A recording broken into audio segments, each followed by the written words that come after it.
Guten Tag, und willkommen in meinem Welt. Today we're talking about the Marine Corps. Um, I just ended my second um, week of PT with the Marine Corps. I'm mighty tired. Sorry if I'm a little sluggish. If you haven't seen my first week of PT, uh, go back one episode. But anyway, so today was a little bit different. The last time I accidentally stumbled into the IST. I showed up at the wrong place at the wrong time. Um, but this week, it was an actual PT. And I still did horribly, but I did better. Well, there's really no way to gauge if I did better because we didn't do the IST. We did something different. And what we did this time is we did an Indian run for 3/4 of a mile, which an Indian run is where you have a line of people, you have a people in a line, and while they're running, they're they're jogging, not really running. They're jogging at a set pace, and whoever's at the back sprints to the front and sets pace for the group. So basically, the guy sprints, and if he gets tired, then the whole group is supposed to go at his pace. And then after that, the other person sprints to the front. So you're supposed to have this whole entire line of people sprinting, one after another.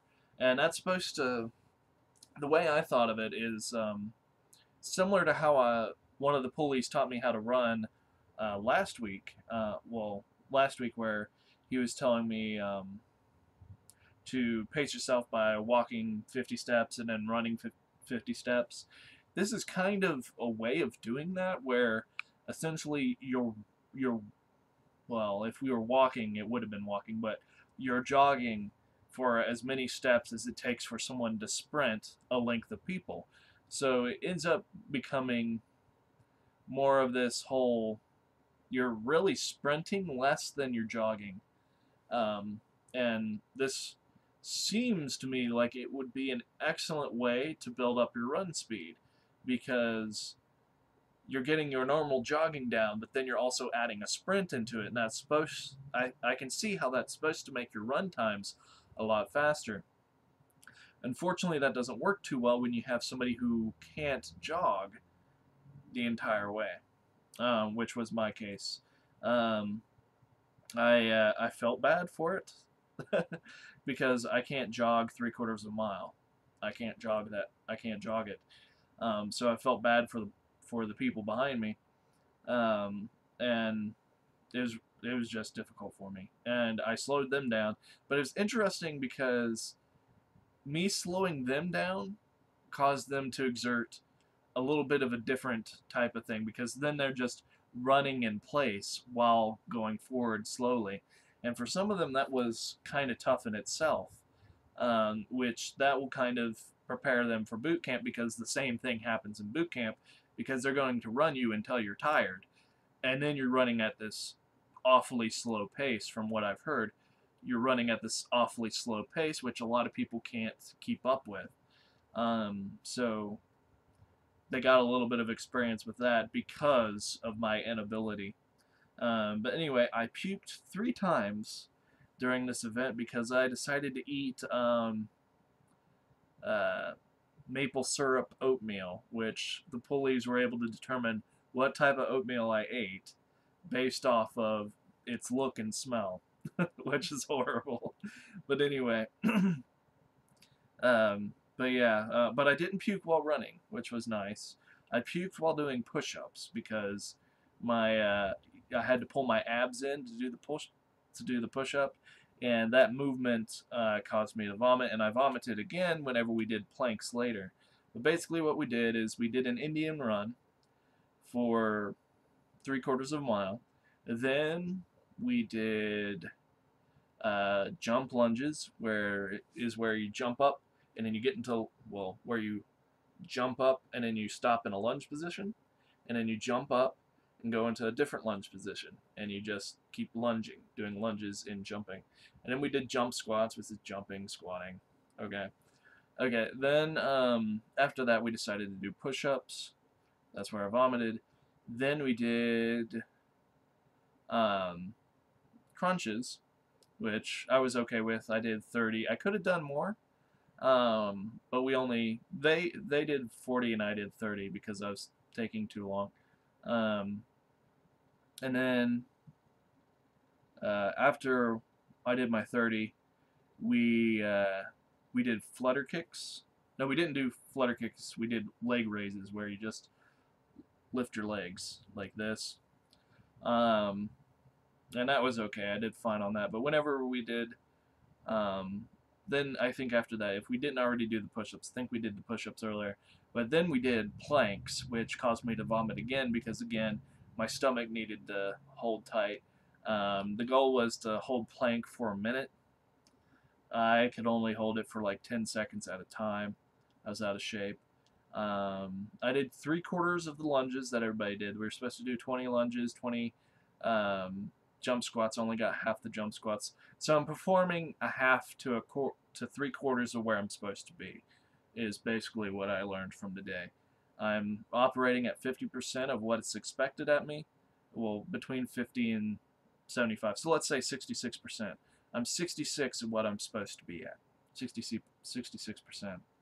Then after that, we did a walk back, and it was interesting because they're sitting there trying to. We did a run back, and I couldn't run that well, so I started pacing myself, doing the like 50-50 like I've been doing, except this time I was doing 20-20, so shorter breaths, shorter runs, and it ended up, and then eventually I just started running from light post to light post. I mean, well, not light post, but telephone pole. So I would jog,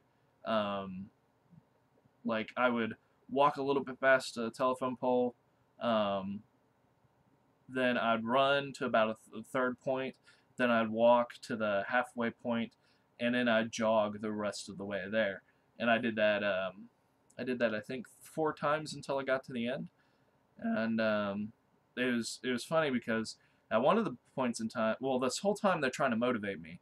The pulleys and everything, we were led by a pulley. The sergeants weren't doing the instruction, or well, the PT. They weren't doing the PT. It was the pulleys doing it. So it was up to them to motivate me, and it was interesting because they're saying the classic things that you expect Marine Corps pulleys to do, like it's all in your shouting, it's all in your head. The pain is already done. Well, the thing is that I'm running with a sprained foot and shin splints. Like within the first third of a mile, I had shin splints because of my weight. Because I'm over 300 pounds. I can't run more than a third of a mile before I get shin splints. Okay, so I'm sitting here with a sprained foot, damaged shin splints, and last time we did this, I ran barefoot. Pain is not an issue with me. That's not an issue with me. So their motivations that it's all in my head and stuff like that wasn't working for me. And then like other things that they shouted were, "Do you want to be a Marine?" And obviously I do, but that's not motivational enough for me. And then out of nowhere, and they're like being camaradish. They're like, "Yeah, man, we're doing this together," type stuff. That stuff didn't motivate me. What motivated me, one of them actually successfully motivated me, and this made me go from one telephone pole to the other without me realizing it. And that motivation was, why did you want to become a Marine? And I was like, he was asking a rhetorical question, but I answered back that there's a list of reasons. And then he decided to say, well, list those reasons. And I started listing those reasons, and while I was thinking about all the reasons that I wanted to join the Marines, which I'll do a video about eventually, like while I was thinking up this list, I was going down the list. I was like I wanted to be the first officer in my family. I can't remember everything that I went on that I said, but like maps, that it's not going to be easy type stuff, that I'm not asking for handouts, stuff like that. Like I started going down this list, and that actually made me not pay attention to anything except for what I was thinking. And that actually motivated me, like going down the list of why I want to join the Marine Corps. And so that was like, it's good for me to be going out to these events because I'm learning things as I'm being with these pulleys. Like last week, the pulleys taught me how to pace myself properly, how to breathe properly, um, and that I'll be pushed to death if I do not, if I try to fall out. Like they're not going to let me give up, stuff like that. So I might as well get over it. Unfortunately, even though I can't, um, even though I'm not like even I'm unable to get it over and done with like I should be because of my body's limitations. Um, but even then, I'm like they're not letting me get there, but still my body's not letting me get there either. But I mean, there are ways to mitigate it, and it was kind of weird that that one guy was able to motivate me. But one thing I did note that I did much better at running that three quarter of a mile than I did last time, because last time whenever I did the IST, I ran about a third of a mile before my side right here started hurting, and I didn't experience that until we did three quarters of a mile, and then I think it was maybe a half mile after that before I started feeling that pain. So that pain's going away. I didn't really feel like I was out of breath except for towards the end of the first three-quarter mile. Like whenever we got, because I sprinted to the three-quarter mark line, because it's three quarters there, three quarters back. Like about, I'd say the last tenth of a mile, I sprinted, and that made me go out of breath. But um, overall, my lungs were able to handle it. So that tells me that my cardio is vastly improving between the last time I went to PT and this time in PT. After that, we went back to the recruiter's office.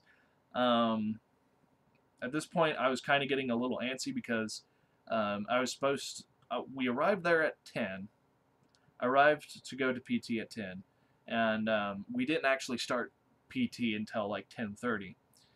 But I was supposed. I had to leave. I had other obligations. I was supposed to leave at 11, but we didn't get done with PT until I think I think 12:30.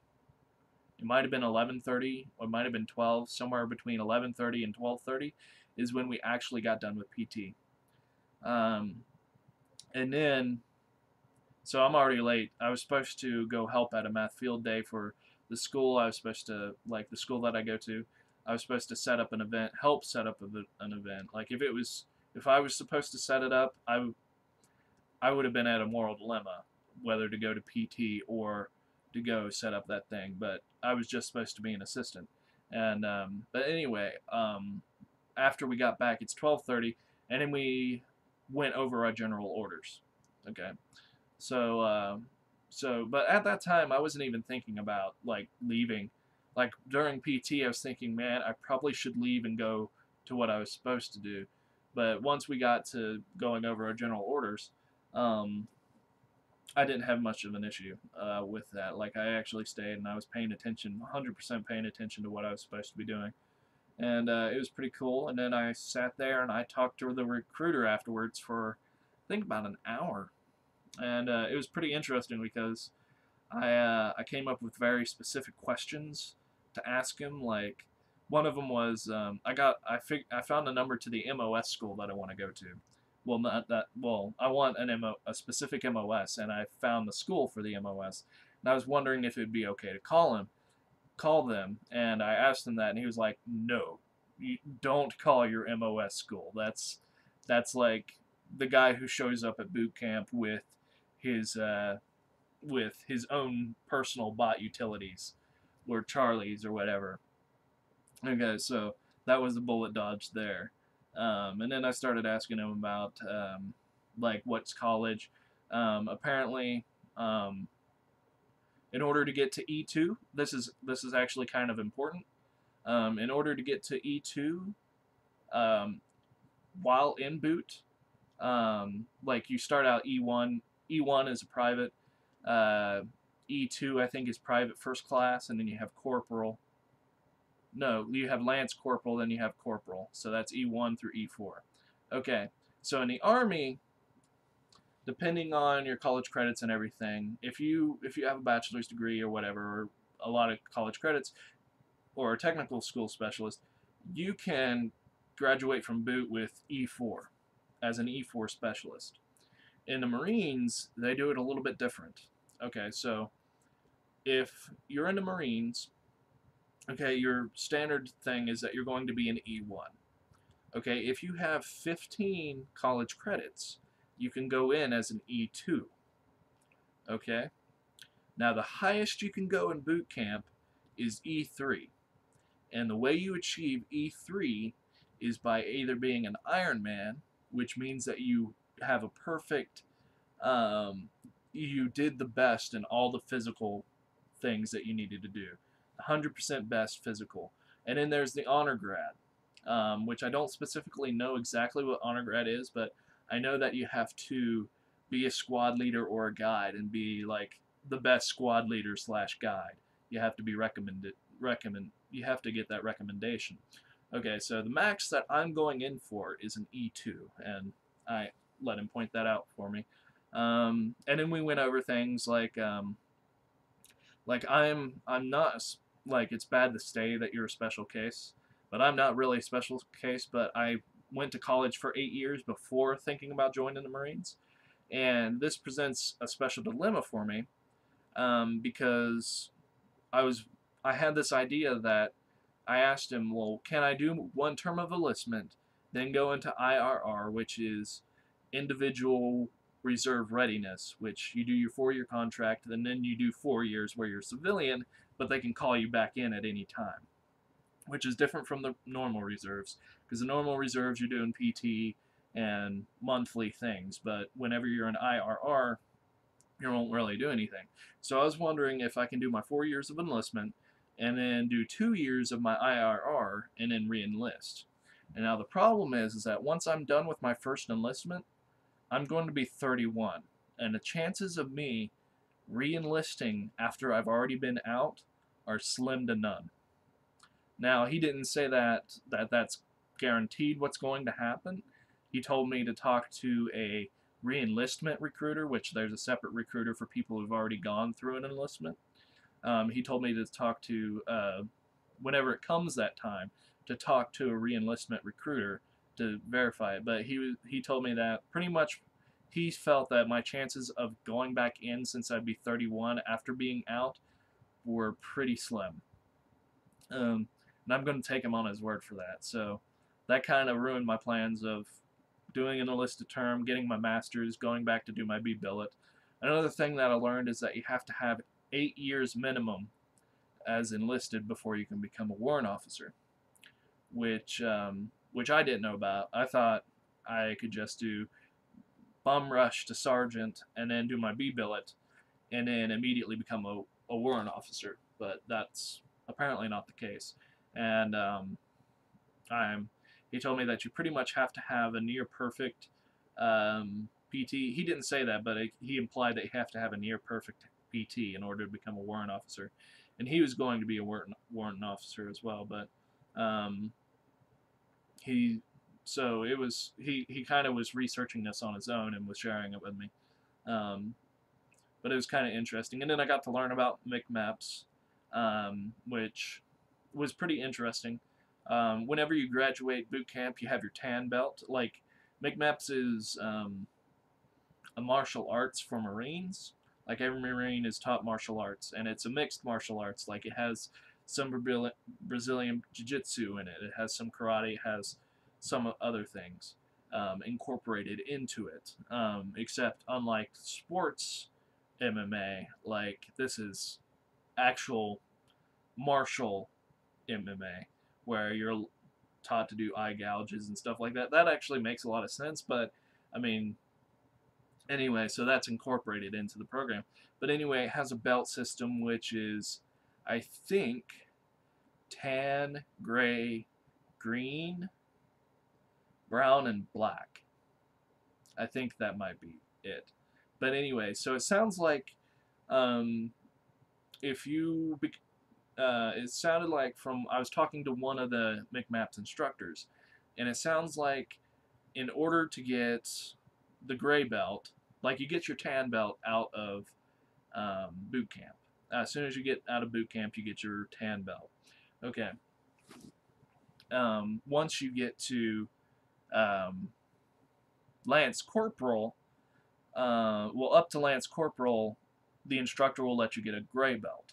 Now, it varies per instructor, but this instructor that I talked to, he said that if you get to Lance Corporal, the highest he'll let you go is a gray belt. Okay, then after Lance Corporal, once you become a corporal, he will train you to become the green belt. And then from there, it varies depending on what you want to do. And the only thing is that he is I believe, a brown belt, and he has a black belt, but he's only able to teach brown belts, something like that. So he's not a black belt instructor. He's a black belt, brown belt instructor. But anyway, so pretty much you have to become a corporal, which is E4, before you'll learn how to be a brown or black belt. Like, he's not going to teach you. Well, that one in particular is not going to teach you, like, not going to let you get ahead of yourself, and he associates it with rank, how far he's willing to let you go in the MECMEPS program, which I'm okay with that. I plan on getting ranked up pretty quickly. But the last thing we talked about was my actual fitness. Like, we went over my plan and everything, all my stuff with my MOS. And then we talked about my fitness plan, which he told me, he asked me, what is your weight loss goal? And I told him that I'm supposed to get down to 230, but I'm really supposed to be 208. Like, in order to get to the delayed entry program, I'm supposed to go down to 230. But to get into boot camp, I have to be down at 208. And then once I'm in boot camp, which they don't, as far as I know, they don't tape test until you're out of boot camp. Once you're out of boot camp, they will do body fat percentages if you don't make weight. So basically what I have to do is I have to lose weight down to 208 pounds. It doesn't matter if most that's muscle, which I do have a lot of muscle. I'm 34% body fat. So if you took all the body fat off of me, I'm 212 pounds. So obviously I'm going to have to lose a lot of muscle in order to get that 208. Once I get to boot camp, I'll be able to bodybuild again, or, well, I'm not going to bodybuild once I get this muscle off. I'm not going to bodybuild. I'm just going to strength train, because from what I've heard, bodybuilding is called vanity muscles, and is not really encouraged. So I'm not going to bodybuild. I'm going to strength build once I lose the muscle mass that I don't really need, and then I might become heavier than that, and they'll tape test me. But anyway, he asked me what is my weight goal, and I told him 250 pounds. Now, I didn't really iterate very well what I meant by the 250 pounds, but my goal right now is 250 pounds, because at that point, when I was 250 pounds, I've only been fat for like maybe a year or two, but when I was 250 pounds, I was able to jog 3 miles. I was able to jog 3 miles without stopping. Like, the only reason I did 3 miles was because I thought that was a good number to stop on. Like, if they told me to jog at that point in time, I'd ask them how far. Like, that was my thing. That was my ability then. Like, I didn't even know what shin splints were until I was 290 pounds. So my goal is 250, because once I get to 250, it's all downhill from there. That's going to be the hardest part, is getting to 250. Once I'm at 250, I can lose weight by just running, because I'll be able to run. I'll be able to do everything that everybody else is doing. But other than that, he asked me about my nutrition. I've been looking at other people who've had to lose 80 plus pounds to join the Marines. It's actually not uncommon for people to go to college and then be heavy and then decide, or be in high school, really. Like, the problem with high school and college is that you're sitting down most of the day, and you just get fat because you're worried more about school than, like, what happens is that people start worrying about school more than their physicals. They make physical sacrifices in their physical health to get their grades, so they don't go to PT every day. exercise every day. They just sit in a chair all day, and so it's easy to become over 80 pounds plus than what you're supposed to. So anyway, um, I lost my mind because I got exhausted. Okay, so, but anyway, so I haven't been fat this whole time, but I know what my sticking points are. Like 258 is like a barrier I have to cross in order to get down to my next sticking point, which is 235. At 235, it's hard for me to gain weight. Well, here's how it goes. Okay, so here's how my fat um, my fat thing goes. Okay, so at 310 pounds. Okay, this is kind of important. At 310 pounds and above, it doesn't matter what you weigh. Okay, because you fluctuate so much that it doesn't matter. 315 pounds and 330 is just a couple of glasses away. You just retain water, and you can like go up and down plus 15 pounds almost overnight. Like within a week, you definitely are going up and down 15 pounds. And it's really hard to know what weight you actually are because it fluctuates so much. And it's really easy for that to go out of hand. Like you can easily, once you get to 330, you can skyrocket to 350. So I mean, so right now I'm in the danger zone, a little bit of the danger zone, but right now I'm stuck below 310. So once you get past that 310 threshold, it's just like everything's crazy. You can blow up to 400 pounds without even knowing it. Like it's scary. Like I didn't even know when I hit 335. 335. Yeah, I didn't even know I hit 335 when I did. It was just one day I was 320, and out of nowhere I was 335. So anyway, so people wonder how do people get fat? Sometimes it just happens, like it's unnoticeable. But anyway, for me, there's a threshold at 310. It's hard to get past 310, but once I'm past it, it's crazy. Now before that threshold, it's 300 pounds, so it's hard to get past 300 pounds. And then you kind of float in between that, between 295 and 305 for the longest time. And then there's another sticking point at 275, where I fluctuate between 285 and 270, and I just stay in that range no matter what I do. And that's 275 is my powerlifting weight. If I'm just doing standard powerlifting, doing like gearing up for a competition or just going ham powerlifting, I'm going to stay in that range. That's my activity level.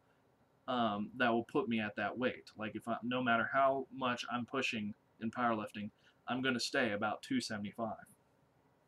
Whenever I do calisthenics, which is running, jogging, whatever, I have a sticking point at 258. So if I powerlift, I'm at around 275. But if I do calisthenics, such as doing a bunch of push-ups, crunches, and everything that the Marine Corps kind of asks me to do, my sticking point is 258. I wasn't able, whenever I used to practice for boxing, where I would do calisthenics all the time. And that's when I was running the 3 miles and stuff, preparing for boxing. And the lowest I could get myself was 258. So that's the next barrier for me. So once I get to 250, I know that I've passed that barrier. And then the next one is 235 to 240. So once I'm down below that level, then I know it's going to be hard to get to 260. Like at that point, it's really hard to go from 240 to 260 for me. Like I have to actually be really lazy to get that, like to get that much. But after that, getting below 230 is going to be a rough time for me. I think the next, I don't even know what my next sticking point after that is because it's been a while, but I think it's 220. but it's really hard for me to move out of that 230 range. So anyway, so my goals really should be, I'm 310 now. I need to get to 275. That's what should be my next goal, but it really should be like 280. And then I need, from 275, I need to get down to 250, because that's cross the next threshold. And then once I get to 250, it's going to be easy to do what the Marines asked me to do, because then I'll be able to run without having injury to myself or anything like that, and I'll be able to get down to 235. But after that, it's going to be hard to get down to the 208 that the Marines want me to without losing some stuff. But anyway, right now, my recruiter asked me, how am I going to do it? And right now, my goal is, since I'm struggling with shin splints and I have a sprained foot, right now I need to find a swimming pool so I can lose weight without injuring my feet anymore. Because it's been a month since I sprained my foot, but even bench pressing, like last week, I bench pressed and reacted my foot injury by anchoring myself. I anchored myself for a max bench press test, and just anchoring my foot reactivated my sprain, and so I couldn't walk for the next day, and I couldn't run for the next two. And like, I can push past the pain, but the problem is that the injury itself is making it so that I can't run as many days of the week as I need to. So swimming should mitigate that. And my recruiter brought up that, well, if you can't swim, then you should use the bicycle or the ellipticals. Okay, so that's another thing that I'm going to do, is getting my cardio that way until probably 275. I could get shin splints at 275, but it's mainly going to happen at, I know I'm going to be safe with shin splints at 250. And when I say that, like, I'm not saying that as if shin splints are something I'm scared of, because I know I'm going to get shin splints in boot camp when I'm 208 pounds. At 208 pounds, I'm going to get shin splints in boot camp. But there will be a valid reason for getting shin splints in boot camp. There is not a valid reason for me getting shin splints right now, when I'm not even doing anything remotely as intense as what's going to happen in boot camp. And the only reason why I'm getting them is because I'm above 300 pounds, and well, basically above 290. I didn't feel shin splints until I was 290 pounds. But anyway, so he asked me after that, well, okay, so what's your nutrition looking like? And I told him that I'm looking at these other YouTubers and such who also lost 80 pounds to join the Marine Corps. And basically, the four rules are tuna, peas, rice, and rice cakes. So I'm going to try that. I'm going to give that the good college try and see if I can lose weight with that nutrition while I'm also doing the other things.